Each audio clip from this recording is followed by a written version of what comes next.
able to effectively push over onto Clubhouse. And of course, little to no roam game as well, especially when you're dealing with a downstairs objective. MnM hitting things off with the first ban, and it is going to be Maverick. No surprise, no Sophia ban, so thankfully we're starting to see something a little bit more tame. Montagna, yes, I agree with. But were MnM ever a team to strike you as a Monty team? There's a couple of operators that MnM don't play. Glaz is one of them, and Monty's one of them. You will never see MnM picking either of those operators, and you'll never see him playing Clash either. A question, big time, from whatever Supremacy we're thinking of. I can understand Montagna because I have seen MnM play it, but it was really far back. I don't know if that's something that they want to ban, but, you know, you look at the past Clubhouse matches that MnM played, they never brought Monty, never once. They just stuck to their guns, which is very base operators for Hibana, Thatcher, Ashe, and I believe Sophia. That was really their go-to. So by having that Clash ban, doesn't change anything either. It just means that Maestro and Echo are now both available for both teams. Yeah, I really don't understand the ban in there from Supremacy. I think they've maybe missed a bit of an opportunity there, or they're just wanting to leave their own options open. Maybe they think it's Vitality they're playing. Maybe that's what it is. Maybe they've got the fixture confused and they think they're going up against the shields of Vitality, but it will not be so. We are going to see something a little bit strange. We're going to see Kendrew and Citizen both choosing Kaid and Bandit respectively, and going upstairs to a gym and bedroom hold for the first thing off. Gym bedroom, like we've talked about, if you want to try and win Clubhouse, you're always eventually going to have to go towards this bomb site either way. You may as well just play it first. You lose nothing from it. You gain nothing from it. It is what it is. So we'll see how MnM start to cope with this gym and bedroom. They will be bringing the castle. It's actually an operator that we didn't see played at all for the gym bedroom defenses in our last match between End and Vitality, but I think that's due to that Sophia ban being predominantly done by Vitality. So there is things there that you can, or I believe it was actually End who banned it. So yes, we can agree with the castle simply because now Sophia is available. But Supremacy aren't bringing Sophia. They're just bringing Ashe.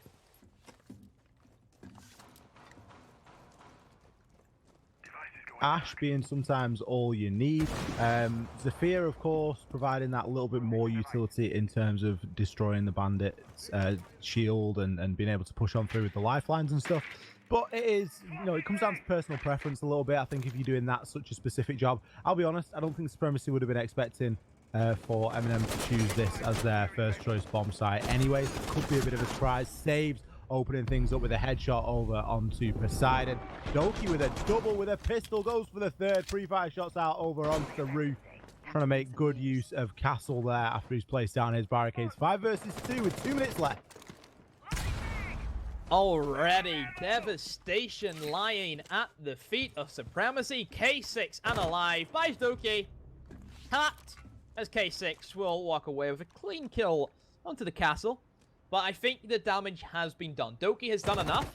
Unless we start to see MnM start to throw with Citizen trying to challenge this Hibana, but just prunes into safety.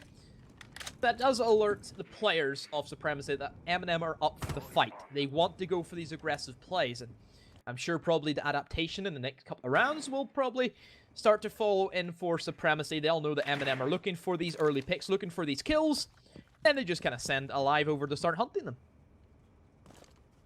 Yeah, Alive making a bit of a rotate now over and just looking toward main stairs area. He has forced a player to prone onto the main stairs. It will be Kendrew, but under no immediate pressure, as I think the players on Supremacy are going to really have to buddy up and start trying to trade these kills if they are going to look to do something with this round. They do have the diffuser in hand. It's very unlikely at this point that they will look to get a plant down, and I think Alive could his best bet is probably rotating up the cache stairs like he's doing and try and get a pick over onto Citizen playing inside of CCTV. Citizen, of course, still preoccupied with K6 outside on the roof, trying to provide that distraction now, but You're going to have to do better than that to distract Citizen, aware of the flank and aware that it could have been Alive. He will fall, however, to K6 after getting the kill to Alive, but the damage has been done. 1 versus 3, and established angles being held now in the site by the remaining players of MnM. And well saved, he opened things up with a kill. He closes the round out with a kill. First round going to MnM.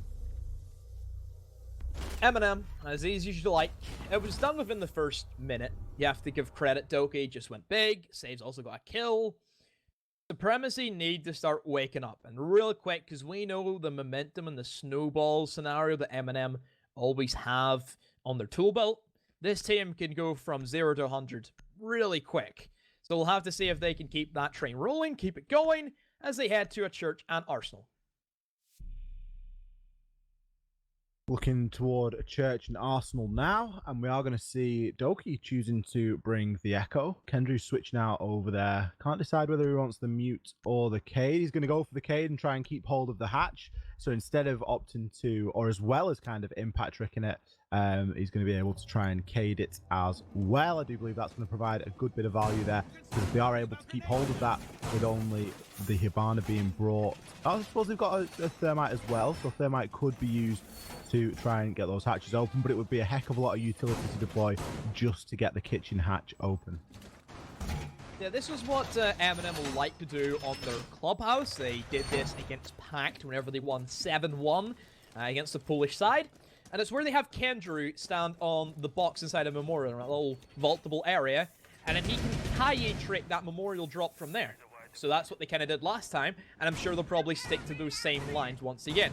Kaye, this is probably his best bomb site in any map, because there's so many hatches that he can get rid of, and even looking at Clubhouse as a whole, the fact that he can Kaye trick the double walls on either Cash or in towards that Jacuzzi, there's a lot of a lot of play styles that I think a lot of teams can start to fit in with the way that Kaye is being brought. Yeah, Kaye's got a lot of space to grow, I think, inside competitive Siege. There's a lot for him to be able to sort of achieve and accomplish. And as Thatcher gets more electronics to deal with, it's going to make him more powerful, because in circumstances where there's no sort of destruction in and around the hatch, it can be very, very difficult to try and deal with that Cade. And it really can sort of change the course of the push as the attackers. That's there. He's going to be aware that there's an EMP on it. He's going to choose not to use his EMP because he does need to save them. And if he's going to use it, somebody needs to be there ready to react, either to stop the Cade from replacing the Electric Claw, which is going to come down to Alive at the top of blue stairs, or allow somebody to react and try to get it open.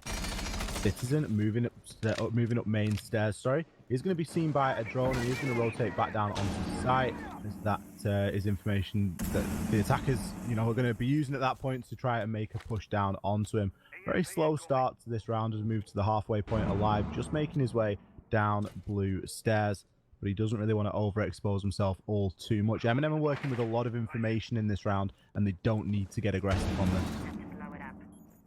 We will start to see the players of Supremacy start to work their way in. You can see Sledge has done a little bit of destruction in towards that kitchen. Hatch is being opened as well. But MnM still looking for that aggressive play. Saves right beside a player inside the blue, and it will be the Thatcher falling. Save, could he be on for another one? No.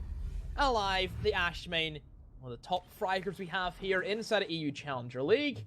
Incredible from him. I'm sure he'll probably start to continue his reign of terror. MnM still holding on to that lead. All they need to do here is just play the time.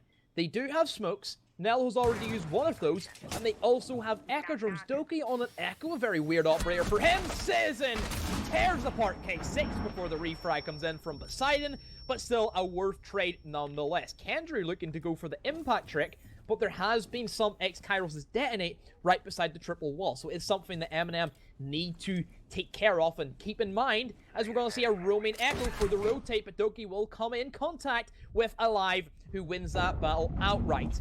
So it's down to Nello, down to Kendrew. Nello still has smoke casters at his hand, and we'll start to deploy those. As Poseidon looking for the aggressive peak, we could see that, and Alive also looking to spread in towards blue. So a very spread out attack, and this is where the kills start to come in. Quick trades come in, and it will be Supremacy coming out on top as they take round number 2. Alive, massive plays from him, a triple kill from him this round. Well, Supremacy is taking it how it is. Pretty surprising round there coming through from Supremacy, just showing, sorry, that slowing things down is never a bad thing to do. They had a really good flank watch upstairs in Alive, and he was able to cut Doki down as Doki went for that rotation. Bit of a strange one to go on that rotate as the Echo. I can only imagine at that point that he'd lost both of his yokai drones, because if he had his yokai drones still in play, it would have been a really, really silly play to go on that kind of a rotate. But he must have lost both of his yokai drones, potentially to the Thatcher, and that would have been why he was making that play. But it really could have come out a little bit differently, and I think MnM won't be too disappointed at going back here again to have a bit of a retry at this bomb site. For MnM, I still think that they kind of got a little bit carried away with the aggressiveness. You know, you've seen 3 players, Sage, Citizen, and Doki, all try and play aggressive off whatever areas that they were trying to attempt from. Yes, we know it's in the nature and the character of all 3 of those players to have the excellent gun skill to take a fight against anybody inside of this league, but it's not really the fact that they shouldn't go for the aggressiveness. It's the fact that nobody's there for the refrags and the retrades. That's always something you have to keep in mind. If MnM want to play aggressive, don't peek one by one. Just peek as an entire unit and back each other up for those refrags. It's one thing that always stood out for me from MnM is the cohesion that we've seen from a lot of the defenders. Sage, Doki, Citizen, that synergy of all 3 of them can work great and can cripple any team they play against. Yep, struggling on the refrags is something that you really can't afford to do, especially when you're looking toward a church objective, because you're going to want to try and keep hold for as long as possible and make the attackers play on into your lines of sight and into your angles, especially when you're able to keep the triple wall closed for so long. You know, it really didn't actually get opened at all. It was just sort of small Hibana X-Kairos pellets that were detonating through that. So it could have been a case to say that MnM should have, you know, held a little bit firmer in the site and really forced Supremacy to play into those angles. And I think that could be how we see them playing now, but they have got a bit of a tendency to get aggressive in that sort of mid to late round, and it can work wonders for them. But like you say, if no one's there to trade out those refrags, it is not going to be a fun time. Alive finding himself at the top of blue stairs in his signature position now. Very common to play the Ash on these stairs and just see if anything can be peeked on down into behind the sort of generator stack there at the bottom of blue. But MnM are going to be more than aware of that, and again they are working with quite a bit of information. Doki this time choosing to switch on to the Maestro, proving that the Echo maybe wasn't working all so well last round. For Supremacy, they just need to try and hold it together. They have a lot of things to work with. They still have some utility left, but they have lost that sledgehammer. Citizen using his Nitro Cell to make quick work off the SAS operator. Supremacy could be on for the triple wall. We know that's something they like, but Kendra is going to be the man to stop that along with Nello, because both of them bring impact nades to impact trick that wall. A lot of barbed wire not really being brought to the table. They only bring 4 sets of barbed wire because they sacrifice that for the 4 impact grenades, and of course along with the Nitro Cell that Citizen also brings to it. We may see Supremacy just trying to pile their way in towards the bomb site. Not the best if you don't have control of blue, because I'm sure that Sage will be able to rip that attack to shreds as soon as it starts to come in. And here comes Kendra with those Kaia charges. And did it manage to get a set of fixed Kairos as it did land? Or will those be able to go off? I think they actually did get some. And Poseidon, as he drops, will start to be lit up by Citizen. But K6 is there in response. Sage still hanging on for dear life as he is inside of the blue, trying to hold down that memorial door as much as he can for his teammates. But MnM, all they have to do is take their time. Doki loses the Maestro Hammer, opens it up, but maybe he should have kept that for the intel. There was no real way that we could see it apart from the old EMP, plus shooting the camera tactic that we know is massive. And Doki comes out with 1 HP, a spray free, gets one, also downs one for himself, and saves, like we talked about, lurking inside of blue. Supremacy had no chance getting past the Jaeger. My oh my, MnM putting the scores on the doors. And as we say, they played it a lot more passively, a lot less aggression in that round, and it really did show. There's no need to overpeak on that bomb site downstairs, and if you do lose that bomb site, it is usually due to overpeaking. All the attackers will get lucky on the push, but with the way that MnM had that bomb site set up, it was always going to be a difficult job for Supremacy to try and sort of penetrate that setup and deal with all the crossfires that were established. You could see Poseidon, he was so preoccupied with blue, he'd totally forgotten about anybody playing inside of Arsenal, and Citizen there with a nice punch hole through was able to get some shots onto him and force him to rotate out. So yeah, good round there coming through from MnM. They'll be really pleased with that. Moving now on to Cash and CCB. And I think if they're going to come out of this sort of 3-2, you know, they'll be pretty pleased at this point. Looking back at the last time MnM played Clubhouse, they did play Pact. It was a 7-1 win, and they did actually start on their attacking side first, so we didn't see as many defensive rounds for MnM. But last time, the only 2 defensive rounds we've seen was a Church and a Cash. So that Gym and Bedroom we hadn't really seen for MnM for a while. I'm sure you could probably look towards the ESL Prem Finals, and sure, even the ESL season, you see some of the MnM maps that they had there with Clubhouse. But overall for Supremacy, there's not a lot they can go off in terms of the defense for MnM.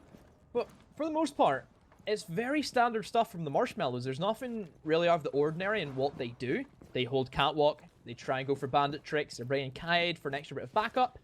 There's options here for MnM that they just play with, and surely that should be something that Supremacy are not uncommon to. Yeah, it all just depends on what MnM want to give away. If they feel like there's a potential that they're going to end up playing Clubhouse in the qualifiers, or the playoffs, should I say, then, you know, maybe they're not going to want to do such extravagant things. They're just going to want to play things, you know, fairly basically. But the basics do work on Clubhouse, and you will be rewarded from doing them well. Doki finding himself first blooded there by Alive down over and start looking on over to blue. So Doki maybe just getting a bit over aggressive in that early stage, as the Kaid isn't going to be too good for trying to keep control of East Wall.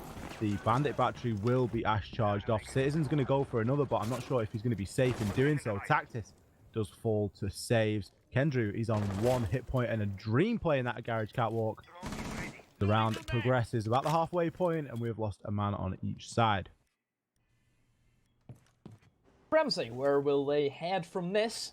They've got the walls, and that's the main thing. Kendrew as well has been downed, but they need to start working over towards that balcony. That's what they need to go for next. Sure, they've decided to try and get in towards that garage and really start to heave everything they can in towards that side. But if they don't have the crossover, and, you know, they really need to take out Citizen here, because he's going to be that main factor to really slow down everything in this round. But I'm sure that we will then see the rotate, and Poseidon K6 can start working on that wall. Possibly we can see a live rotate in towards Stock and open up the wall below Citizen. There's still time for Supremacy, but it's slowly starting to tick away. Saves may come in contact here with 2 players as he is starting to get hunted by Sledge and Alive. Saves just tucked away in the corner, but Alive, a very common pre-fire spot, goes for it and lands the head of Saves. He will start to rotate in towards construction, but still, wall hasn't been opened. Hasn't been opened yet, Ollie. But look at all the time that Saves was able to waste there, because there was no way of playing underneath CCTV safely, so Citizen was still able to be there bandit tricking despite the fact the floor was open. Saves has done a great service for his team there, wasting so much time, because now we're in the final 25 seconds. The wall is going to be tried to be open, but Citizen's going to be there ready to place a bandit battery, and all the players of Supremacy are going to be funneled into one single door. Toxic Bay canisters are starting to come through, as well as a frag grenade, but Supremacy are just going to have to brute force the way through. Citizen finds one, that's going to be the diffuser. Nello, Kendrew, Citizen. It's a flurry of kills for MnM, and very well played indeed. No surprise, Saves, excellent bit of roam, wasted a lot of time, but the wall wasn't opened. I don't get why Supremacy are bringing Blackbeard whenever they don't have a Thatcher. Very interesting, because Thatcher, since Maverick is banned, is going to be the only way you can get rid of Kaids and also get rid of bandits. And surely at this stage you should know, oh look, MnM, they bring bandit and Kaid nearly every single round. Thatcher looks pretty good here. Thatcher would be a pretty good pick indeed. Gym and Bedroom, it's going to be tricky if they don't bring the if they don't bring the Thatcher. Especially like you commented on it in round number 1, not bringing the Zephyr. It doesn't really make that much sense to me to bring Ash instead of Zephyr. if you've got an idea that they're going to be going to gym and bedroom. First round, okay, you don't really know where they're going to be going, but I think if you know they're going to be going to gym and bedroom, which Supremacy should do at this point, you're much better off trying to bring that Zephyr and trying to deal with that, because it did slow them down on their attacks in that first round. You also have to remember, if Supremacy lose this match, they will be relegated, and Trust Gaming will take that 4th seed. This is everything. This entire competition for Supremacy, it lies on this match. I'm sure that Trust is probably watching this game very intensely. I'm sure Leonsky, who's always lurking about the chat, she's never speaking, always lurking, is probably just sitting here wanting to see MnM do the business. Yeah, I'm sure he will be trying to make his job a little bit easier in terms of securing that 4th place spot. And from what we've seen so far, it looks as though MnM are going to be able to do the business. Tactis already suffering some early hit points of damage. He was, of course, first blood in the last round as well. Maybe just finding himself, you know, thinking that that head shield's going to do a little bit more than it actually will. As he's looking over, trying to find some sort of an angle through Garage, just trying to get that default camera. Nello is lying in wait at gym window. He's in a good spot there. If Ash does start to try and get aggressive on that window, Nello could be rewarded for his troubles, but he's going to have to be ultra careful not to peek out onto anything as the flash grenades do start to come through. Nello is sort of wiggle peeking out of that spot, but nobody looking over toward the CCTV side. Citizen still being able to bandit trick this wall for free. As you commented on it, no, Thatcher is going to make that a little bit easier. And what a grenade kill coming through there from Deej. You knew exactly where Nello was playing. I think Nello maybe pushed his luck for a little bit too long there, but the ADS will eat up the breaching round, and that will be the last one as well. So this has all of a sudden become a lot more difficult for Supremacy. Pressure is on MnM. They need to try and stick together, and Saves be in the perfect position to do so. Could he look for the aggressive jump out? There probably is going to be some kind of Claymore stuck there, you know. They do have Poseidon, potentially could have stuck one there, and Saves play around him, and Dejuice picks on round, finds the head. MnM are now on a very deep hold, need to try and pull themselves out of it. Quite interesting, MnM reinforcing both walls of bathroom. That is something we don't see every day. Typically, that's less soft because it creates another angle that the attackers have to worry about. We're going to see a very heavily turtled bomb site defense for the players of MnM. And Citizen, well, he is a bandit. He can bandit trick that. Yeah, if Citizen's able to get himself in there and securely bandit trick, where did that come from? Kendrew threading the eye of a needle. I'm still not too sure where he got that kill to and from. It must have been through gym and bedroom wall, but a great shot nonetheless. It's really going to swing the tide for his team. Poseidon does reply one of his own onto Citizen, and Doki gets one back onto Alive. The diffuser will start to go down. Doki now left in a 1 versus 3 and will get cut down from the window. Supremacy there, clutching out that round. Didn't look like it was a round that they were going to take. They did spend a lot of time trying to execute onto that site, ultimately making MnM feel too uncomfortable on the bomb side. A light twist in, a little bit of presence over in the CCTV and cash side, just to deter some of that window play that did provide Supremacy with so many of those results. Supremacy are just looking to play for picks. That's the kind of play style. There's not a whole lot of heavy strat work really being done by Supremacy. It's all about just looking for a pick. You get one here, you get one there, and then eventually they have the man advantage, and then they just overpower all of the rest of the defenders. They take those 1v2 gunfights, they do them well. That's how Supremacy have really won their rounds, is just looking for those first early picks. So if you're MnM, you should start to catch on for this match and say, hold on a minute, they're not really pushing as heavy as what we were expecting. Why don't we just sit on turtle, don't peek anything, and use the utility that's available to us? Stick with the bandit tricking, stick with the Kai tricking, because it's worked very well for MnM over these past couple of rounds, but that one, not so much. So I could certainly start to see MnM try and play much more of a defensive kind of game, rather than the old aggressiveness from Saves and Doki. Yeah, there's a lot to be said for MnM when they do try and play defense, if it does swing in their favor a couple of times. But like you say, if you've got the people, you know, if you've got the mechanical skill of players like Saves and Doki, make good use of it, because they're able to go out there and get kills for fun on their day. We're seeing a lot of Doki on to Maestro, and I mean that can only be because Kendrew is picking up the Cade, as Maestro would usually be an operator that you would see Kendrew playing for the squad. But I don't mind it. I just like to see the other players maybe backing him up and being that little bit more aggressive, because they did just give Supremacy far too much ground to work with in that last round. Supremacy once again being very adamant on the Blackbeards. An operator which doesn't see a whole lot of play unless you are in the North American region and you have a player called Retro on your side. It's the real true Blackbeard main, or maybe if you're Extreme and you have Ranchero, but as we know, Extreme relegated, not here with us at the moment. So bring in Blackbeard. I don't really know what he provides in terms of a clubhouse basement. I kind of see it as an operator who's there to go for those early picks, which is kind of what Supremacy have been playing with this entire time. Sure, we could see him be that menace that we kind of knew him back in Year 1, Season 3, Year 1, Season 2, where he just walked down Blue Tunnel, just took every gunfight he could. So that's kind of the playstyle that seems to be Supremacy or taking with a Blackbeard, but he could have used something a little bit better, like the Thatcher. Where's Thatcher at? Where is he?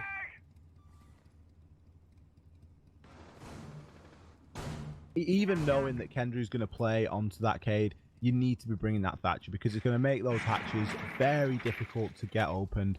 And the Blackbeard just isn't really doing anything at this moment in time for Tactics. Like you say, he needs to recognize that and try and switch off that operator, because I feel like there's a lot more value to be gained in the push. That being said, look at the round count, 3-2 in favor of MnM. So there's only one round in it. This is, of course, the last round of defense. A couple of rounds ago, I'd have been looking for MnM to maybe get 4-2 out of their first defensive phase. I think they would have been happy with that. At this point, I think it's looking like it could go 3-3, just because we've seen this bomb site be 50-50 in the past. We've seen it played twice, and we've seen it go either way. Here comes the destructibility from the Hard Breachers, and Alive will also start get things moving. That's what we can expect from him, being that main Axe, that main Slayer. And well, Supremacy are starting to pile on some kills. They're looking for the picks. Now they're starting to get them. Finally, Blackbeard does some work, and he will start to play aggressive in towards the blue. And MnM, they're starting to get pressured in every inch of their breathing space.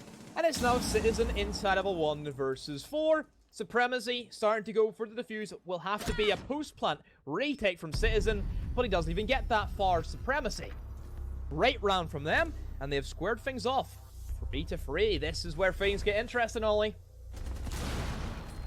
It certainly is. And is this, I mean, we talked about it a little bit pre-game, is this the tilt factor coming through? Is this MnM that are just not able to play the game? A couple of things have gone wrong for them, and they just didn't really have the best defensive phase? Could be. But it seems to be that MnM, again, they don't need to win this match. They're already qualified for playoffs. This is where I think Trust should start to be worried about the tilt factor from MnM just themselves. So that's obviously, it's up to MnM to see how they play. As Supremacy, we know they are putting their heart and their soul, everything that runs through those French veins, they will start to pump it into this match. Quick update, Goskilla are currently taking on Extreme, and of course we know Extreme already relegated. Goskilla up 6 rounds to 1. So they are certainly running away with that match. Of course, that's over on our sister channel, Rainbow Six _ BNL is the one you want to go for. Oh, sorry. I've been told incorrect information by production. Apologies. It's a 6-1 for Extreme, actually, against Goskilla, so that kind of took a turn for the worse. It certainly did indeed. And Goskilla, of course, coming off the back of a draw with MnM, that isn't going to be the result that they will have been after. But back to the game at hand, we are, of course, in round number 7. We've just seen the sides swap, so it is time for both these teams to show us what they've got. K6 there, like it's almost like a basketball move, that like a fadeaway cam throw. So drop down the hatch and throw it as he is falling. He's definitely done that one before. I'd like to see where that actually gets an angle onto. It did look pretty good. Doki going to be looking to do typical Ash things when attacking down onto a church objective and look to get control of blue. Kendrew just droning out Dirt Tunnel, as it looks as though we could see a decent 2-pronged push coming through here from MnM, trying to get a bit of control over Dirt Tunnel and then try and work on some hatches with saves. They are, of course, bringing 2 hard breaches, and Kendrew grabs one onto Diju, as Diju just goes for a bit of an aggressive peek there. Kendrew baits him out beautifully with the exothermic charge. You can just hear it going off there. onto the dirt tunnel, and that's going to provide at least another worry for the defenders down on the site. It's just something that you have to keep in the back of your mind. It's maybe not the biggest thing to worry about, but there's always that option that the attackers can go for. So it's quite similar to kind of like console, I kind of feel, where you open up a lot of windows on that map. It just creates areas that sure you may not be playing in, but it's still an option for your team, and also it kind of fears the defending side away from trying to play in towards that area. So it's just something to, again, like you said, just keep in mind for themselves. But at the moment, minute 30 to go. We can see that MnM are starting to work on their prep phase for this final execution. Quite curious to see if they're going to try and go for the triple wall, or will they just try and play it with the hatches that they have. And of course, having that early man advantage is always going to help whenever it comes to those final bloodbath executions of a bomb site. So we could be looking for construction, and Doki, well, he's managed to sliver his way in towards the bomb site, and Elo's also found one himself. But Doki and his potential upset of this entire defense has been put to bed quite quickly by a live he's noticed. The little Scottish man lurking in. And well, Citizen has also managed to find his way inside of Arsenal. Seems to be that MnM are dropping one by one, and Supremacy haven't really caught on that all of this is starting to happen. You still have Kendrew lurking inside a construction saves in a great position because it sanctions off the remaining defenders towards the south side of this bottom floor. Citizen and saves almost holding the same angle there, but neither player from Supremacy really want to peek onto this. They don't really need to at this moment in time, as Kendrew has got the bomb, and Kendrew is making his rotation down. He's maybe stayed in dirt tunnel a little bit too long, but Kendrew and Citizen will find one kill each. Smoke makes his way from dirt tunnel back into sight under the cover of smoke. Tactis grabs that kill. Now it is all down to Tactis in a 1 versus 3 situation as Kendrew looks to get the plant down. He is being overwatched by both Nello and Save. Shots get exchanged through, but Nello will find that final kill as the Thatcher clutch things out for MnM. What great mid-round adaptation shown there from MnM. They did a fantastic job of tying up the players on Supremacy and then quickly rotating off and getting the plant down. When I saw Kendrew in dirt tunnel against the smoke with one exothermic charge still in his pocket, I must admit I was a little bit skeptical. But he held the angle, he baited out a bit of utility. I think Smoke only had one Toxic Babe canister going into that final couple of seconds. Brilliantly played. And, you know, Doki tried to sneak in. It was Hero War Zero move, I think. He could have ended up getting like an ace, or he could have ended up just, you know, dying as he did. And unfortunately for him, he died as he did. But his team were able to react and adapt quick enough after that happened to clutch out that round. MnM just played it as it is. They let Supremacy sweat it out quite heavily. They did not give Supremacy an inch of room to capitalize on a mistake from MnM. That's the thing about French teams. If you give them just a little bit of an excuse to go for a play, they will go for that, and they will, by God, they will upset your entire attack or defense if you give them that. So quite correctly from MnM, playing around the playstyle of Supremacy, they try and look for the capitalizations on mistakes from other teams, and I think this kind of comes back to what we've seen from Supremacy MnM the last time both these teams faced off against each other, and that was MnM not giving Supremacy an inch of space to do anything, just shutting them down quickly, kind of containing them in a bit of a cage and not letting them out at all, and just starting to starve them of anything that they can to try and get something on the board. This time Supremacy going for a more aggressive approach, as we have a couple of roamers lurking about towards that top floor area. So will MnM try and stick to their guns and go for the roam clear out, or will we see something different? I think the way that MnM played the last round was, you know, it was textbook. They played into the hands of Supremacy and really were able to bait out enough utility and rotate quickly enough after getting a few kills alive, getting a bit too aggressive there over onto the Claymore from Nello. That was maybe outside of garage, as Nello does seem to be over in that vicinity. But a Citizen trying to get a bit of drone information along with Doki, as there is a player over inside a strip. If they can get this kill for free, it's going to be a lot. Yes, they do. Doki does manage to take the head off Diju. That's going to be Vigil playing upstairs. Does lose a good portion of hit points for it, but with the hatch being soft, it looks as though Supremacy were hoping maybe to get a kill and then make that rotation back down onto site. But all of a sudden, MnM have took 2 kills, and they've got a lot of control over that top and mid floor. Kendrew now going to look to open up dirt tunnel as he did in the round previous and start to make his push through there, while Saves gets a bit of drone information done, and Citizen already looking to try and lock off those bomb sites and hold that crossfire. The whole thing about roamers going in towards that strip club side, it either goes excellent, which I think looking back to one of the matches during Pro League, I'm pretty sure we seen Joystick playing for Team Empire. He roamed inside of that strip club area. He managed to get 2 kills for his troubles. That was big worth. You know, they wasted time as well. In that scenario, whenever it goes bad for the roamers, it goes real bad, and it puts your anchors in such more of a clutchable position where they literally have to play out of their skin. And Tactics is not doing that. Save just swings around, sees the smoke, kills the smoke. And here comes the final collapse from MnM. Poseidon wasn't even on bomb site, he was still roaming upstairs. And it's going to be a complete whitewash for MnM. They managed to take it without losing a single player, a flawless attack. MnM moving through. I'm sure Trust have a big smile on their face. And the thing is, MnM have done that by doing something different to what they did in the previous round. They played different to how they did back in round 7, and that's the thing about them as a team. They're able to adapt so well, and fair enough to Supremacy, they really did try and adapt as well, but their adaptation was to try and play somebody over in Strip Club that wasn't ever really in a position to challenge onto anybody. If it had played really aggressive and got one of those kills, it could have been a different story.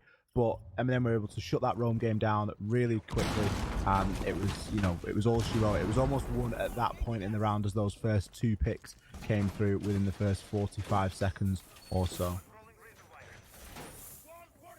Let's see how the cash is going to fare for Supremacy. This will be the first time that we're going to be seeing this work for themselves, as they did previously just lose 2 rounds on their church defense. For Supremacy, it's a bit of a tough one, because they really need to pull it up. They need to start getting that comeback, get the morale up. Could Cash be the bomb site for them? For MnM, they just have to do what they've did. That's the lineup that I kind of expect from them for Clubhouse. There's nothing out of the ordinary for that lineup.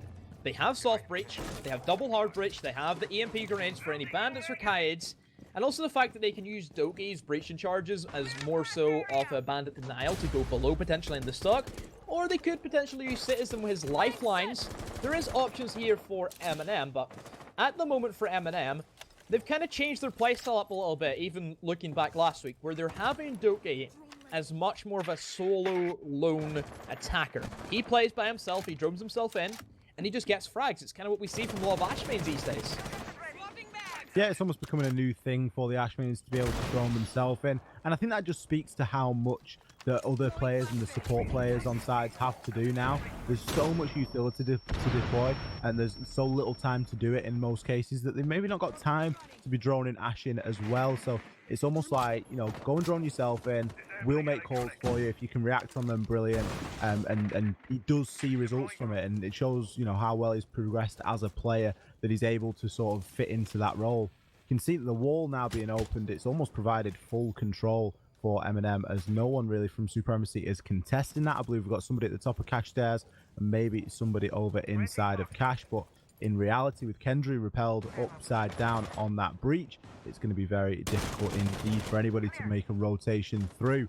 Doki, great game sense there. He's going to find some good points of damage over onto Diju. Looks for the jump in, doesn't quite hit the animation right, and he did miss his window of opportunity. He has got the option of going through construction and maybe to look at getting the kill that way, but he's rightly so biding his time, jumping back in his drone, trying to call out for his team. There's still a large force over inside of construction and Cash area, so Doki doesn't really want to go head to head with that in a 1 versus 3 situation.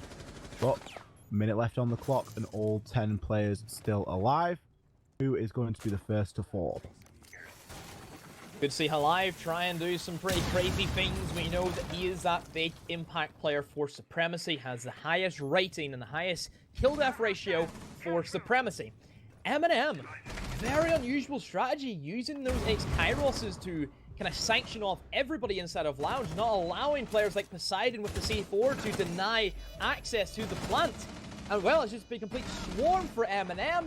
There has been a response, however. 1 player from Supremacy has stood up and has killed 1 player for MnM, but not enough time, not enough manpower. At MnM, they go match point. And Supremacy, well, since we have seen 6 points, this can either end in an MnM win or it can end in a Supremacy draw. So that means no points available for the win. So Trust Gaming have gone through to the playoffs. Supremacy have now been relegated because they do not have enough points to reach Trust Gaming. Commiserations for Supremacy, but I think looking at today, MnM have been the better side on their attacks. They've shown a wonderful resolve and a great ability to set themselves up for and execute. They're very good at taking ground in the first the first minute or so of the round, opening what they need to open and then taking stock and spending a lot of time in the drones. The patience that all of these players have shown has been second to none, and some very good decision making indeed. And Supremacy just falling on the wrong side of aggression at times. You know, we've seen Alive running out, getting killed by the Claymore, early picks that really aren't, you know, or attempted early picks, should I say, that maybe aren't coming to fruition as much as they should for Supremacy, and MnM able to capitalize on that.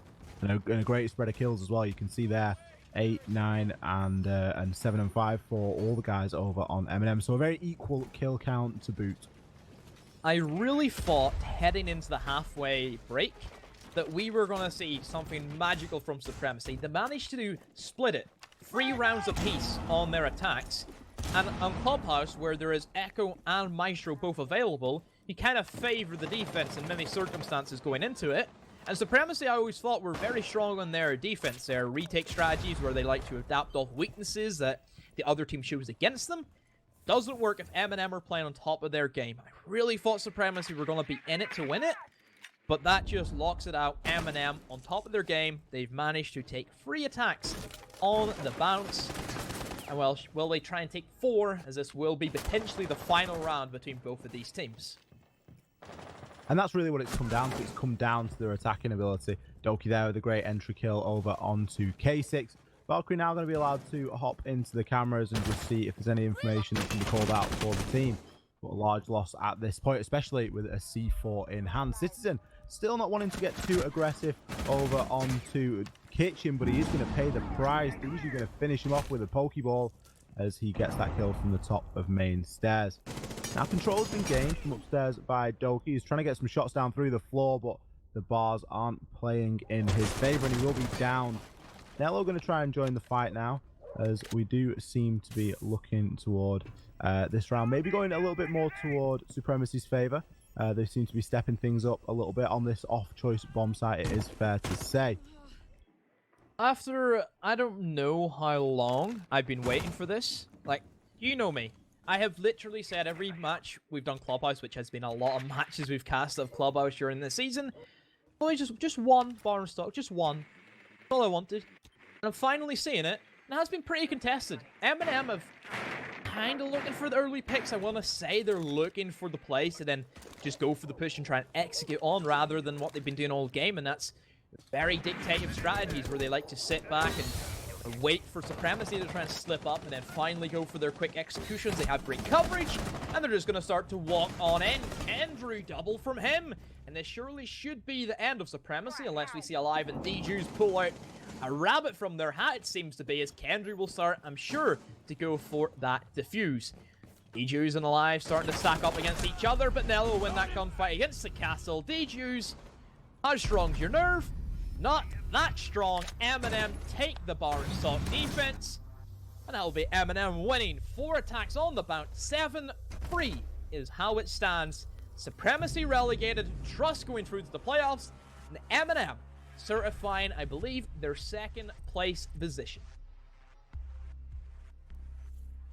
Great mid-round adaptation again there coming through from MnM. It really didn't look like it was going to go in their favor, and we were maybe going to see a new meta of Clubhouse developing, as it was, of course, on the off-choice bomb site of Bar and Stock. But MnM showing that they are a top-tier team and able to recompose themselves mid-round and come out clutch. Well, that was certainly one for the history books. I think it kind of showed Supremacy just nearly there, need just a little bit more work for themselves, but overall, MnM, we kind of expect them, going all the way back to the start of the season, you know, we kind of expect, well, Vitality should be that 1st place team. We expected MnM to be up there. They looked really dominant. I think a lot of fans kind of at the beginning were a bit skeptical of Trust and MnM alike, but they've went the full distance. Even Go making it was probably the biggest surprise. I think that a lot of people didn't expect Go to do as well as what they've done. Supremacy and Extreme both not making it to the playoffs are big upsets for many, many players. Yeah, big upsets, and there's going to be a lot of people that aren't happy with that result. Yeah. Which, you know, is a bit of a shame because, as we've said throughout this season, and I think all the casters have commented on it, there's been flashes of brilliance from all of these teams. All these guys are more than capable of performing at that Challenger League level. And it's just about that sort of experience, the persistence, and the organization, the team structure, and all the things that go into making a good team that really help sort of bring these things and make them possible. But you really can't take it away from Team Vitality. They've had a fantastic season. They've played out of their skin pretty much the whole, you know, every single game. I think that game tonight against End, a little bit skeptical on that one maybe. They could have perhaps done a little bit better, but you never know. They were having some fun with it. But yeah, the rest of the guys, you know, very, very well played indeed. MnM and GoSkiller, of course, both making it. And Trust, you know, I don't want to say by the skin of the teeth. Trust got in based on the points because there were very similar standings for that 4th place, and on a different night, who knows, it could have gone any different way. Yeah, it just kind of shows that every single team here has had moments where they are considered Pro League standard, but the consistency is the key. You have to constantly prove that performance time and time again, because if you walk up in the Pro League with only doing some of those moments of brilliance now and again, you will be gone from that Pro League just as quick as you were in it. Yeah, it's consistency. And that's something that, you know, all these teams, you know, I think every team in the world could do to work on consistency and just being that, you know, always performing at the best. But it comes into consistency within rounds and within maps and within games. It's not just consistency between weeks. And that's something that can, you know, it takes a lot of time to develop that. It's not something that you can just sort of turn on overnight. But we've seen teams develop through the course of this Challenger League and become more consistent or become better and have better teamwork. And that's one of the main things is that, you know, if there's any advice that any of these teams, you know, need, it's almost just try and stick together and try and work through the differences, because you do tend to find that rosters that stay together for longer do end up having that synergy and having that cohesion that we often talk about. That will conclude our 3rd match of this evening, but we still have one more to go. Vitality take on Pack, the 1st seed team, take on the 1st relegated team. And well, that's certainly going to be one to stick around for, because it will be fun, interesting and fun. That's how we're going to describe it. So please, do not go anywhere. We'll be back with the final match of the regular season for EU Challenger League Season 9.